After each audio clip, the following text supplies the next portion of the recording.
Dans cette vidéo, nous allons voir un moyen très simple de transférer les résultats que l'on connaît sur les limites de suite dans les espaces vectoriels normés, donc limites de suite, à la continuité des fonctions définies sur une partie d'un espace vectoriel normé. C'est ce que l'on appelle la continuité séquentielle. Alors de quoi s'agit-il? Vous avez E et F, deux espaces vectoriels normés, X une partie de E, et F une fonction qui va de X dans grand F. Eh bien, ce que dit la continuité séquentielle, c'est que la fonction f est continue en un point petit a de grand X, si et seulement si, pour toute suite un d'éléments de grand X qui convergent vers A, f de un converge vers f de A. Mais c'est incroyable ça, il suffit de regarder la limite d'une suite pour montrer la continuité. Et non, justement. Il faut montrer que pour n'importe quelle suite un d'éléments de grand X qui convergent vers petit a, la suite f de un converge vers f de a. Pour n'importe quelle suite un d'éléments de grand X qui convergent vers a, la suite f de un converge vers f de a. Ah oui, pour n'importe quelle suite. Bon, en tout cas, ça permet de transférer les résultats que l'on connaît sur les suites aux fonctions. Commençons par montrer le sens direct. Donc on a E et F deux espaces vectoriels normés, X une partie de E, A un élément de X et F une application de grand X dans grand F qui est continue en A. C'est-à-dire, quel que soit epsilon, il existe un état strictement positif, tel que pour tout X élément de l'ensemble de définition, si la distance entre X et A est inférieure à état, alors la distance entre F de X et L est inférieure à epsilon. Et puis, on prend une suite d'éléments de grand X qui convergent vers A, tel que la limite de un est égale à A. C'est-à-dire, quel que soit alpha strictement positif, il existe un grand N, il existe un rang, à partir duquel, pour n'importe quel N supérieur à grand N, car à partir du rang grand N, eh bien, la distance entre un et A est strictement inférieure à alpha. Donc, on a ces deux hypothèses, et on veut montrer que alors la suite f de un c'est une suite de grand F, converge vers f de A. Alors, pour cela, on prend un epsilon, et en utilisant la continuité de f en A, on peut dire qu'il existe état tel qu'on est ceci. D'accord?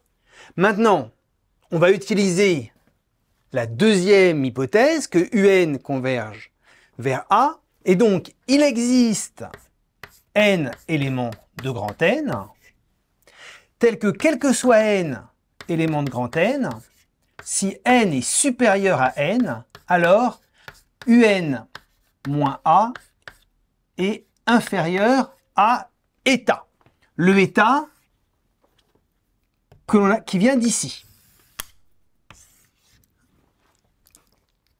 Autrement dit, si n est supérieur à grand N, alors un-A est inférieur à état, et si un-A est inférieur à état, alors f de un moins f de A est inférieur à epsilon.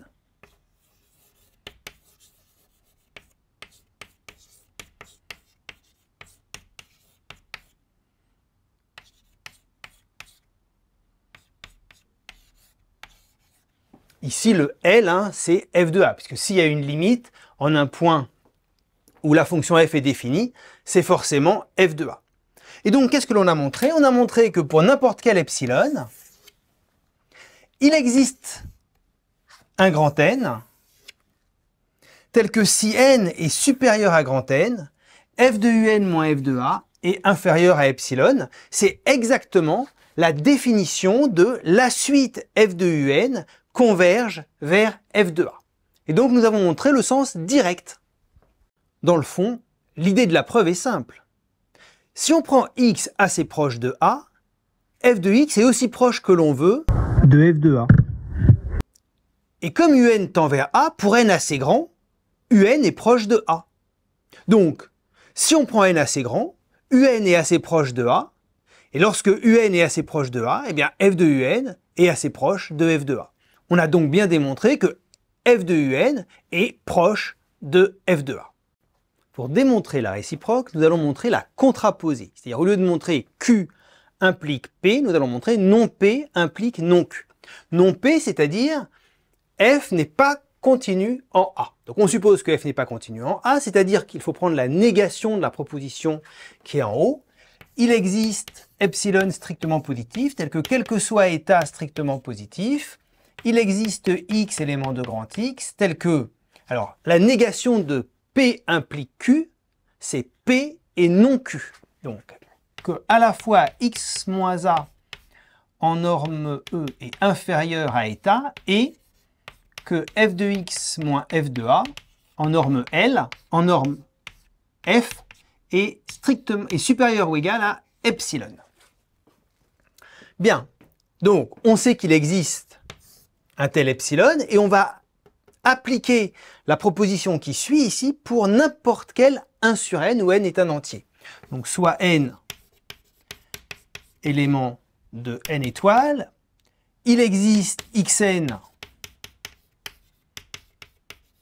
éléments de grand X tel que, alors premièrement, la norme de xn moins a est inférieure à 1 sur n, et la norme de f de xn moins f de a est supérieure à epsilon. Alors, de la première inégalité, on déduit que la limite de xn est égale à a. Et de la deuxième inégalité, on déduit que la suite f de xn ne converge pas vers f de a. Puisque dire que f de xn converge vers f de a, c'est dire que la norme ici, la norme de f de xn moins f de a tend vers 0. Et évidemment, si cette norme est supérieure à epsilon, cette norme ne peut pas tendre vers 0. Et donc, finalement, on a trouvé une suite xn qui tend vers a, dont l'image par f ne tend pas vers f de a. On a exactement montré la négation de la deuxième propriété. Et donc, finalement, tu as montré que si f est continu en A et que un tend vers A, un élément de grand X, alors f de un tend vers f de A. Et tu as montré que si f n'est pas continu en A, alors il existe une suite xn de grand X qui tend vers A, dont l'image par f ne tend pas vers f de A. On a donc montré l'équivalence entre, pour n'importe quelle suite un tendant vers A, f de un tend vers f de A, et f est continu en A.